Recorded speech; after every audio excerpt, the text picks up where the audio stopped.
In today's video, I'm going to teach you how to create a CRM in Smartsheet.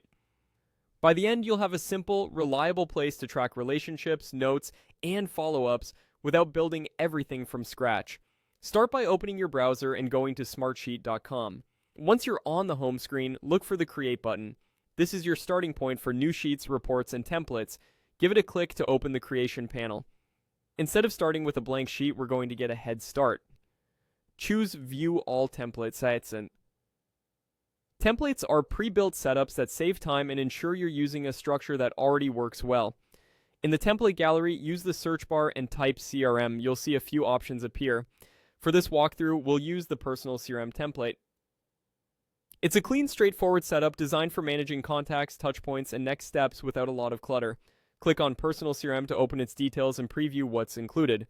When you're ready, select Create from Template. Smartsheet will prompt you to create a copy in your workspace and give it a name. Pick something you'll recognize later and confirm.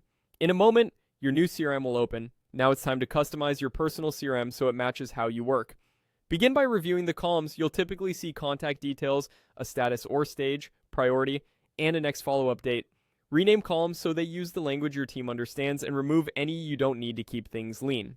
If you prefer consistent data, change certain columns to drop-downs for stages like prospect, active, or on hold. For follow-ups, make sure the date column is set to a date type so you can filter and sort easily. Add a notes column for quick context after calls or meetings. If you like visual cues, use a checkbox or symbol column to flag hot leads or key accounts. You can also apply conditional formatting to highlight overdue follow-ups, making it easy to see what needs attention at a glance. Try sorting by next follow-up date so today's and upcoming tasks float to the top, and save a filter that shows only active contacts to cut down on noise. Switch between grid view for detailed editing and card view if you prefer a pipeline-style layout grouped by stage. As you use the sheet, keep refining column names and drop-down values so they reflect your real process. The simpler and clearer your fields are, the more likely you'll keep the CRM updated. That's it. You've created a CRM in Smartsheet, started from a proven template, and tailored it to your workflow. Save your changes, and you're ready to start tracking relationships with confidence.